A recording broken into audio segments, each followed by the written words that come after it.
साथियों, आज जब भारत विकसित बनने की एक नई यात्रा पर निकल पड़ा है, तो रामनाथ गोयनका जी की विरासत और भी प्रासंगिक है। रामनाथ जी ने अंग्रेजों की गुलामी से डटकर टक्कर ली।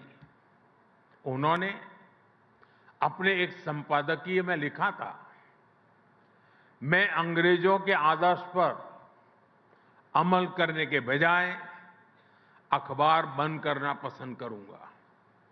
इसी तरह जब इमरजेंसी के रूप में देश को गुलाम बनाने की एक और कोशिश हुई, तब भी रामनाथ जी डटकर खड़े हो गए थे। और ये वर्ष तो इमरजेंसी के 50 वर्ष पूरे होने का भी है।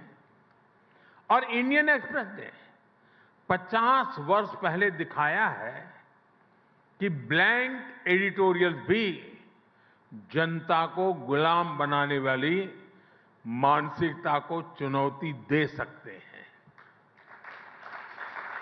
साथियों,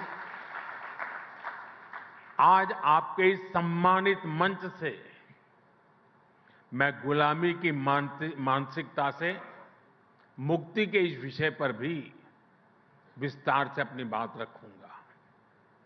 लेकिन इसके लिए हमें 190 इयर्स पीछे जाना पड़ेगा। 1857 के स्वतंत्रता संग्राम से भी पहले वो साल था 1835। 1835 में ब्रिटिश सांसद थॉमस बेबिंगटन मैकाले ने भारत को अपनी जड़ों से उखाड़ने के लिए एक बहुत बड़ा अभियान शुरू किया था। उसने ऐलान किया था, मैं ऐसे भारतीय बनाऊंगा, वो दिखने में तो भारतीय होंगे लेकिन मन से अंग्रेज होंगे। और इसके लिए मैकाले ने भारतीय शिक्षा व्यवस्था में आमूलचूल परिवर्तन नहीं बल्कि उसका समूल नाश कर दिया। खुद गांधी जी ने भी कहा था कि भारत की प्राचीन शिक्षा व्यवस्था एक सुंदर वृक्ष थी जिसे जड़ से हटाकर नष्ट कर दिया।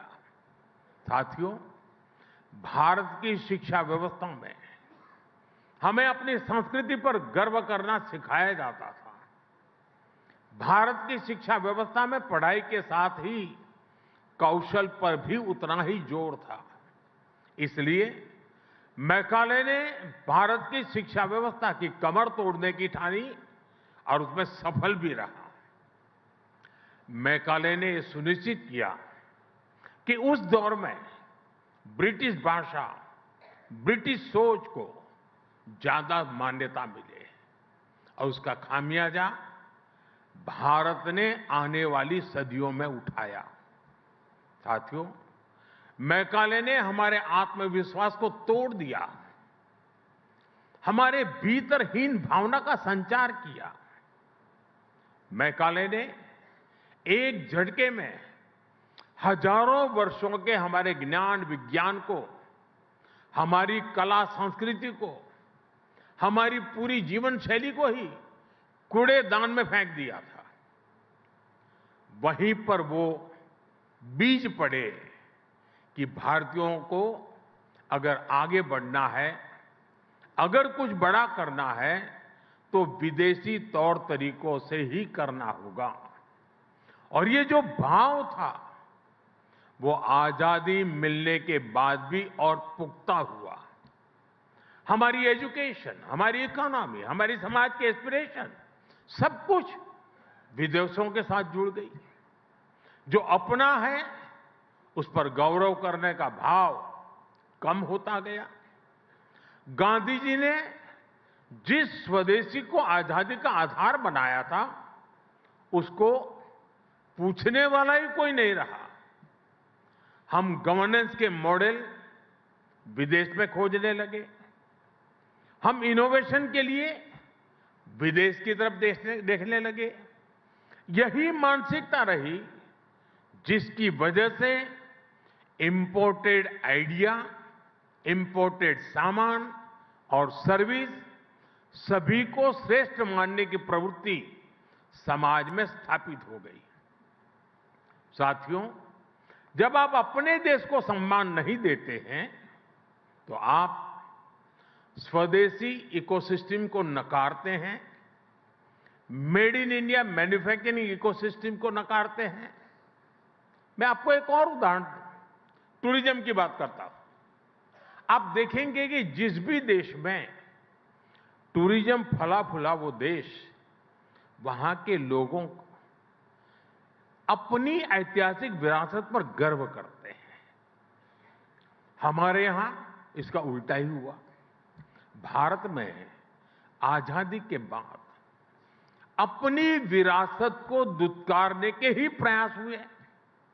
जब अपनी विरासत पर गर्व नहीं होगा तो उसका संरक्षण भी नहीं होगा।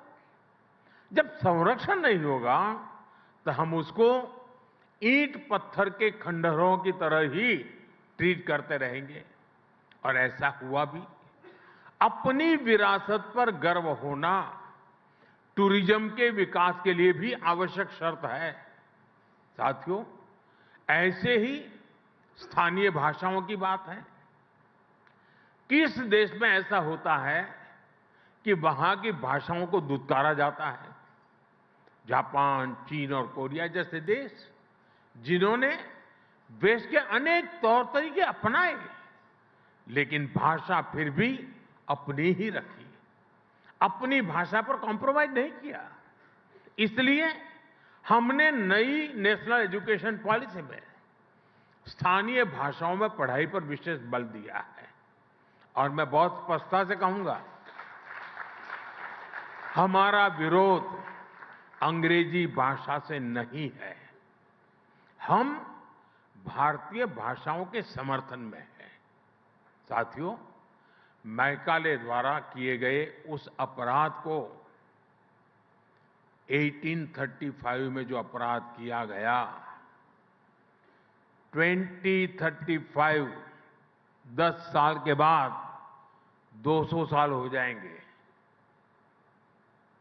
और इसलिए आज आपके माध्यम से पूरे देश से एक आह्वान करना चाहता हूं।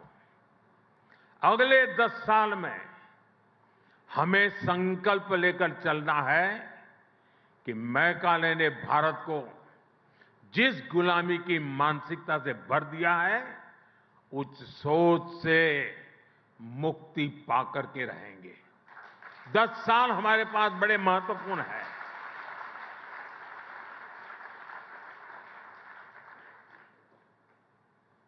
मुझे याद है एक छोटी घटना। गुजरात में लेप्रेसी को लेकर के अस्पताल बन रहा था, तो वो सारे लोग महात्मा गांधी जी से मिले उसके उद्घाटन के लिए।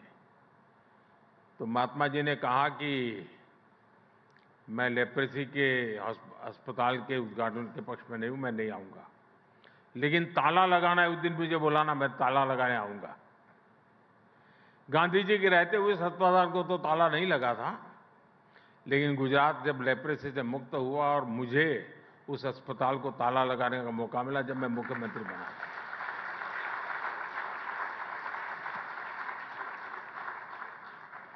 अठारह 1835 से शुरू हुई यात्रा 2035 तक हमें खत्म करके रहना है इसे। गांधी जी का जैसे सपना था कि मैं ताला लगाऊंगा, मेरा भी सपना है कि हम ताला लगाएंगे।